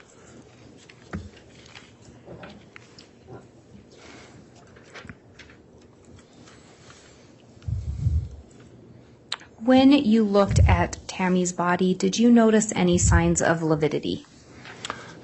Yes. And could you explain a little bit about what lividity is? Sure.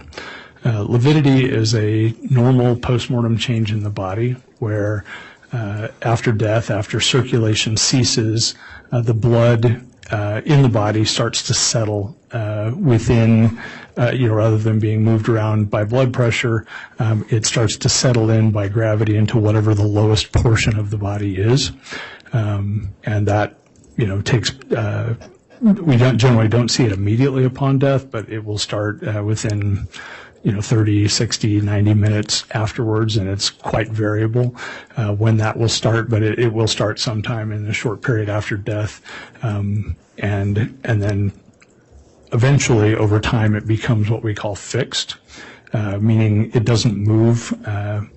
It's if someone, for example, were to pass away and lay on the floor on their back for a couple of hours, and then were to be rolled over to their front, the lividity where that blood had started to pool on their backside would then start to redistribute to their front side because that's now the part that's down. Over time, that changes to the point where, if someone were to lay on the ground for 12 hours, say, instead of 2 hours, if you were to roll them to their front, you don't really get any substantial redistribution of that blood back to the front because it's become what we call fixed at that point.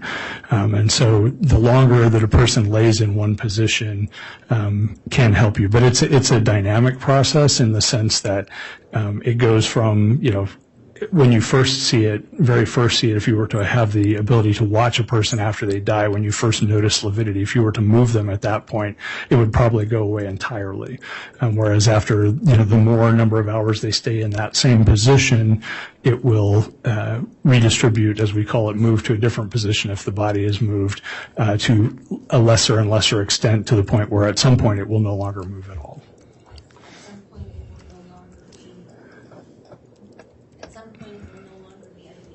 I'm not sure what I said. It'll no longer be movable. It will be fixed. Mm-hmm. And where did you find lividity on Tammy's body? On the back of her body. There's evidence that she had fixed lividity on her back with blanching. So typically if somebody laying on a flat surface, the parts that are in contact with the floor, which is generally the middle of the upper back, sometimes the shoulder blades and the buttocks and parts of the back of the legs, because of the pressure of the floor, the blood will not settle into those areas, and so they are spared, and the areas all around those areas is where you see the lividity. And that was a sort of the typical pattern that was present in Tammy's case. Just to clarify, does lividity allow you to determine a time of death? No, is the short answer. And can you describe what rigor mortis is? Yes. Rigor mortis is a post-mortem stiffening of the body where after a person passes away, they will develop, the muscles become increasingly rigid. And initially it again, much like lividity, it's a progression. Early on, you may see it only in what we call the small muscle groups. You can see it in the face, the jaw, in the hands, and then it progressed to where the extremities, the limbs will be very stiff and immovable. And if you are able to manipulate that person early in the postmortem period, you can still break it, is what we call that. You can move the body such that the rigor mortis, you're able to overcome the stiffness of the rigor mortis. But after a period of time, that becomes increasingly difficult. And the rigor becomes fully developed, generally speaking, somewhere around 12 hours after death, but that also is a very variable process. And then the body will stay stiff once that stiffness develops until the body begins to decompose, which is also variable depending on the environment in which they're found. Can you determine a time of death off rigor mortis? Not specifically. I mean, there are certainly, if you have, those are two of the things that we look at to try and estimate a time of death, or what we call the postmortem interval. If someone is found dead, how long have they been dead? We can look at lividity. We can look at rigor mortis. We can look at the body temperature if it's taken. There are other things that we can look at that can help us, try and narrow that window. But the longer the person has been dead, the wider the estimates would be based on any of those changes. And those changes are just not very specific.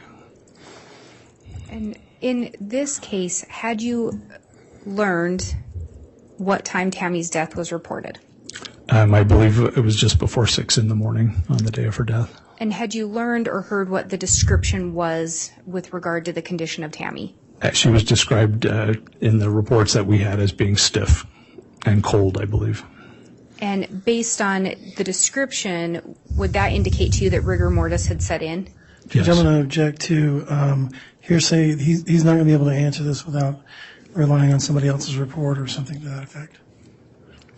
I'll sustain that objection. And, Your Honor, I would argue that it goes for why he does what he does next in his investigation. He's testified that he conducts an investigation as a medical examiner. I'll still sustain the objection at this point based on it coming through a hearsay source. Thank you.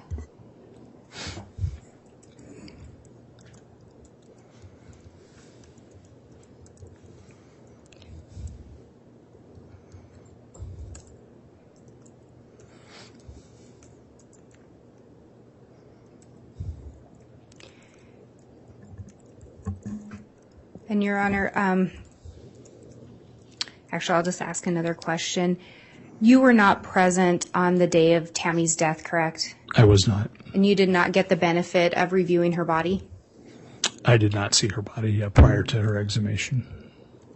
So As a medical examiner, do you rely on external information provided? Yes. It's a normal part of our business.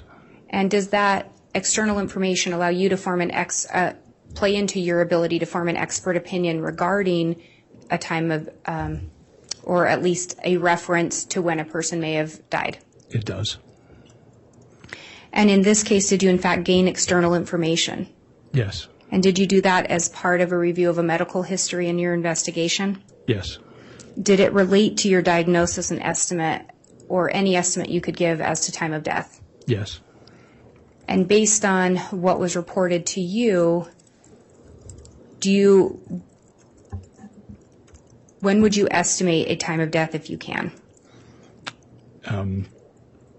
So I guess I'll phrase this in a couple of ways. The presence of rigor mortis, again, as I said, it will generally begin relatively quickly after death, within an hour or two, and becomes more and more pronounced for several hours, and then will persist until decomposition ensues. So finding a body that's described as stiff is consistent with the person having been dead for at least an hour or two, but could be much longer.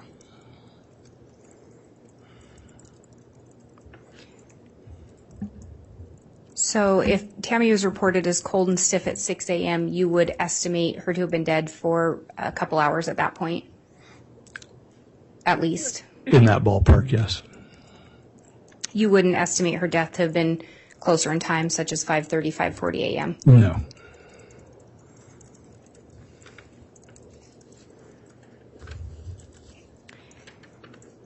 And just circling back, with regard to those bruises, did they play into your ultimate determination regarding a cause of death? Yes. In the sense that they are, consistent with her being restrained. And again, you did look at other potential causes of death that would result in a negative autopsy. Yes. And you did not find those to be likely in the case of Tamara Daybell. That's correct. And again, what was the manner and cause of death that you determined in this matter? We determined the cause of death to be asphyxia and the manner of death to be homicide. If I can have just a moment, Your Honor. You may.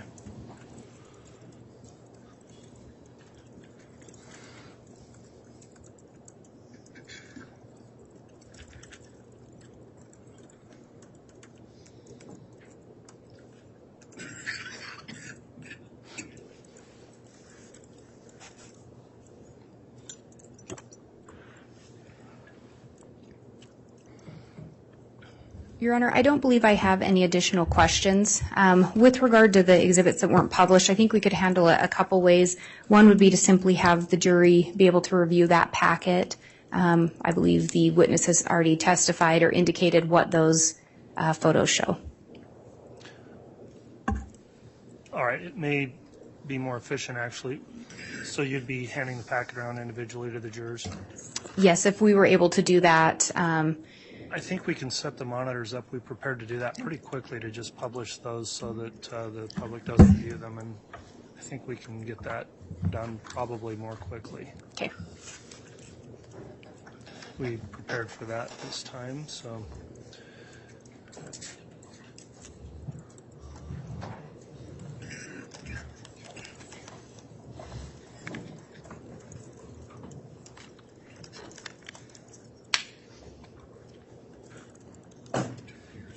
Sure. You're good.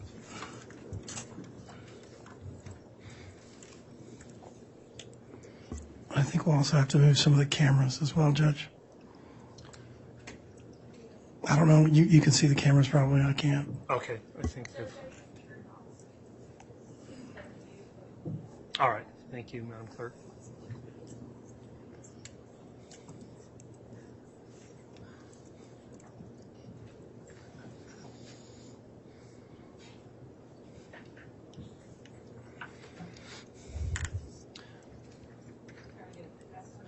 Yeah, why don't you put a test one on there and we'll make sure it's all working right, and then you can publish the remainder.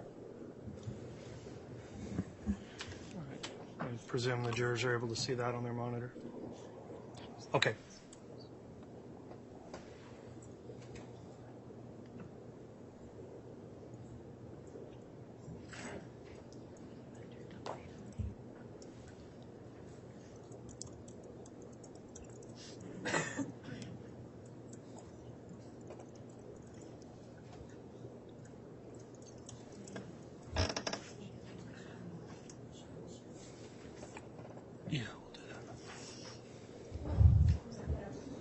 I'm going to publish to the jury States Exhibit 178A.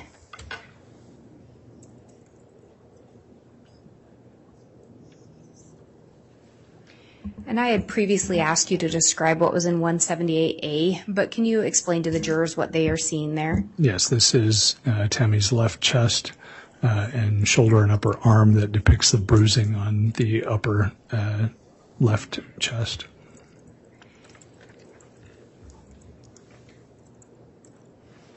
And for the benefit of the jurors, I just republished 178B. Is that a closer image of that same bruise? It is. And with regard to 178C, I'll publish that for the jurors. I don't know if it matters, but it's upside down on my screen. It does matter. Thank you for that. I'm looking at it blind on what you're all seeing. So can you describe what we're seeing here? Yes, this is the bruising on her right biceps area. And for the benefit of the jurors, I'm going to republish 178D.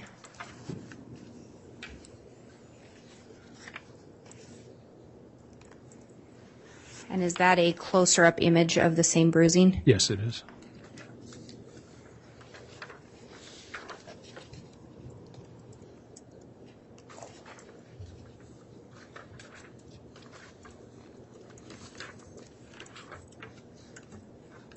.178I.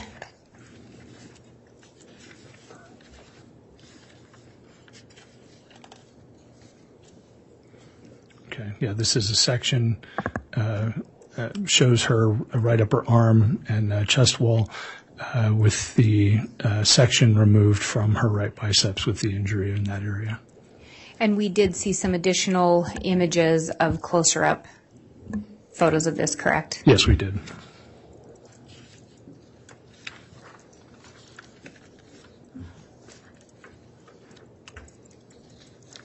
178L.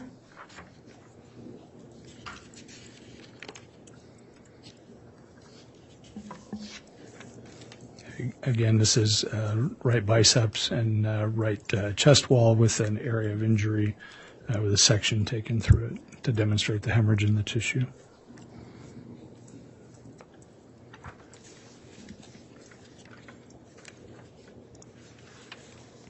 .178O. This is the scar on her right chest wall. Does not show up very well in the projected image that I'm looking at. But is it just above the white ruler? I can tell where it is because I can see it in this picture, but I would not be able to tell where it is On in there. that picture. So the jurors would maybe be able to see it better on the actual photo. Yes, I mean, it looks like a scar in the actual photo. And with that scar, that was not indicative of any recent injury. No. 178P. This depicts her left upper arm. Yeah, thank you. Left upper arm and left chest and body wall with incision made into the bruise on her left biceps.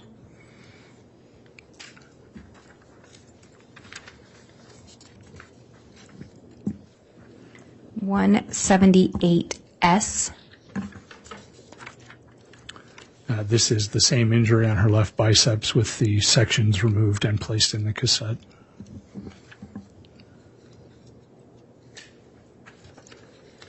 And Your Honor, I believe that was the whole of the photos that had not been formerly published. Okay, thank you, Ms. Blake.